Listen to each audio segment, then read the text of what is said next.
Hi everyone.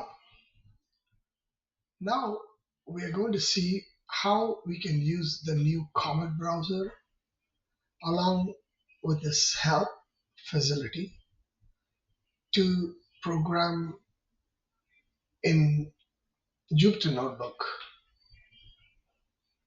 You can see how easy it is to get the help and start coding. Let's watch it.